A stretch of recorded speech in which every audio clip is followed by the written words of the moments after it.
लाव, तू लाव. Yes, good boy.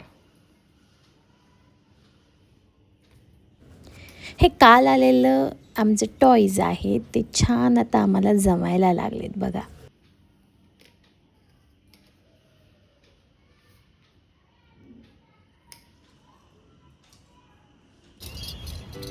हे सध्याचं आमचं रुटीन झालं. बाहेर मस्त फिरायला जायचं मोकळेपणाने, इकडे पळ तिकडे पळ करायचं. आणि आज पाऊस तर नव्हता, पण इतकं असं आभाळ आलं होतं, छान वातावरण झालं होतं, मस्त गार हवा होती.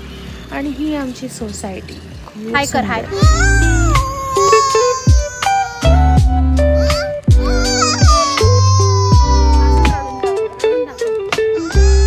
Hello everyone, welcome back to my channel. मी प्रियंका तुमचं सगळ्यांचं माझ्या चॅनलवरती स्वागत करते.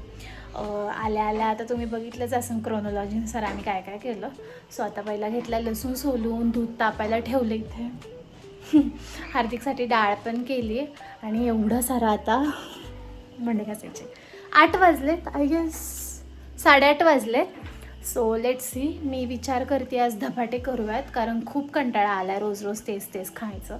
म्हणून लसूण सोलून घेतला भरपूर सारा.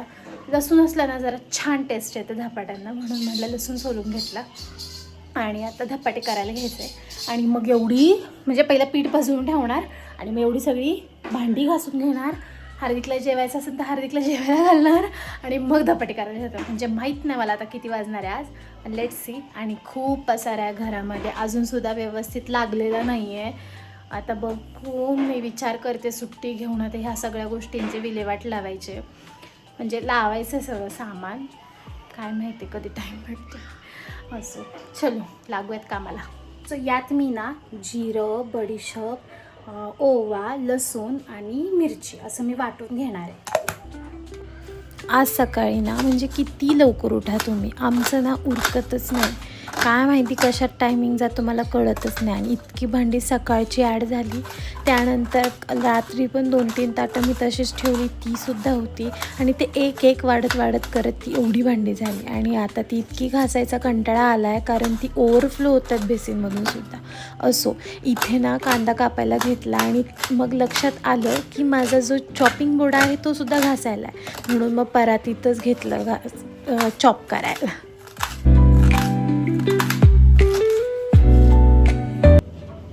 आता इथं आपल्या घरात जेवढी पीठं असतात ना ती सगळी टाकून घ्यायची. आता इथं मी तांदळाचं पीठ 1 वाटी, बेसन 1 वाटी, ज्वारीचं 1 वाटी आणि गव्हाची 2 वाटी घेतली होती. सो हे सगळी पिठं तुमच्याकडं हे काय म्हणतात नाचणीचं असेल ते सुद्धा टाका, खूप छान लागतं. आता तेव्हा माझं अवेलेबल नव्हतं म्हणून मी नाही टाकलं.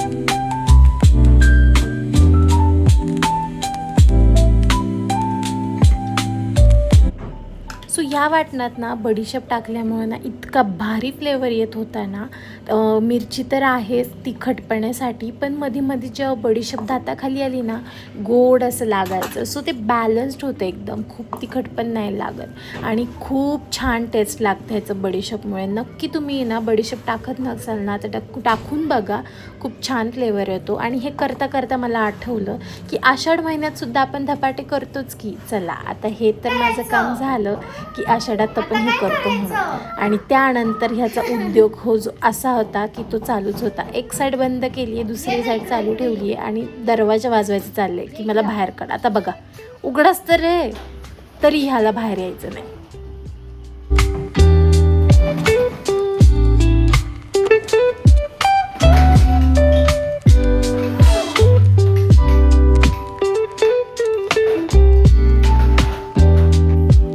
बघा ती भांडी सगळी बाहेर यायला लागली आता एक एक वाढून. आणि येता येताना आम्ही घाण्याचं तेल आणलं होतं.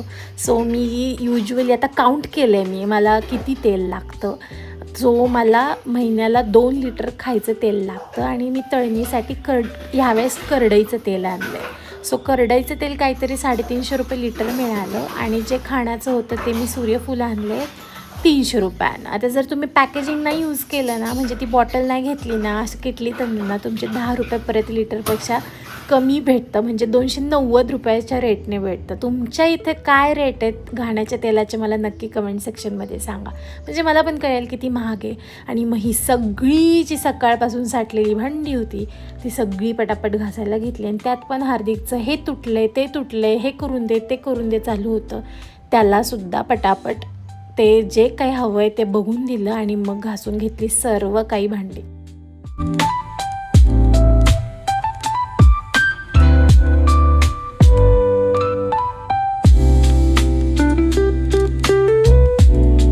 आता पुढचे काही दिवस मला ही किटली ना जपून वापरावी लागणार आहे, कारण ही फुल बराबरपैकी भरलेली आहे.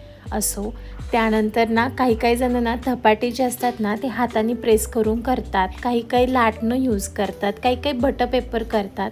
पण मी तर रुमालच केला आणि हाताने प्रेस करते. आमच्या ज्या आई आहेत ना, म्हणजे माझ्या सासूबाई, त्या लाटण्याने करतात. मला ते काही जमत नाही, मी आपली हातानेच करते, पण छान होतात. मला पण फार आवडतात खाण्यासाठी.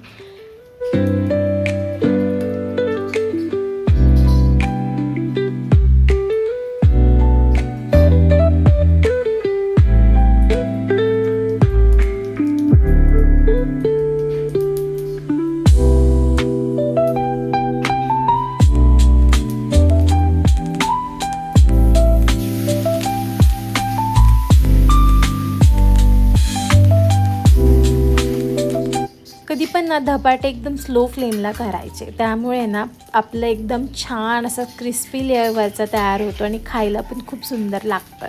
सो मी युजली ना हे एकदम स्लो फ्लेमवरती झाकण टाकून भाजून घेते, त्यामुळे पटकन पण होतात आणि स्लो फ्लेमवर छान भाजले जातात. कलर बघा त्याचा किती सुंदर आला.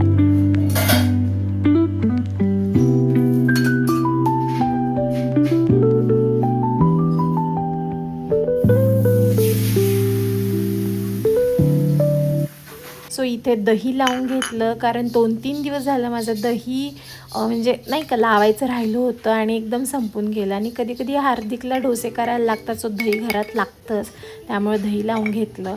आणि मग हा जो काही पसारा आल्यापासून याने केला आहे तो बघा. मी लिटरली नाही ह्यावेळेस ट्रिकच यूज केली, झाडूच यूज केला सगळी खेळणी भरण्यासाठी. एका ठिकाणी आणली आणि नंतर सगळी सॉर्ट करून ज्या त्या जागेवर ठेवली. म्हणजे आता ना त्याचे एज्युकेशनल टॉईज वेगळीकडे असतात आणि ही बारीक खेळणी ती असतात ना ती वेगळीकडे असतात.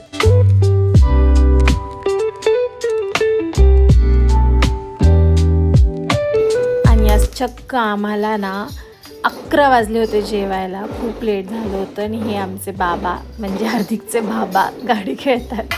असो, आम्ही पटकन जेवून घेतलं आणि खरंच खूप यम झाले होते धपाटे. नक्की ट्राय करा, बडीशेप टाकून खूप छान लागतात.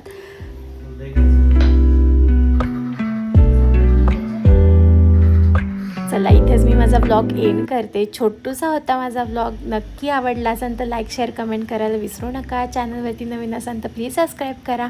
आणि हा रात्रीचा माझ्या बाल्कनीतला व्ह्यू नक्की आवडला तर नक्की सांगा. चला, भेटूया आपण अशाच न्यू व्लॉगमध्ये. Till then bye.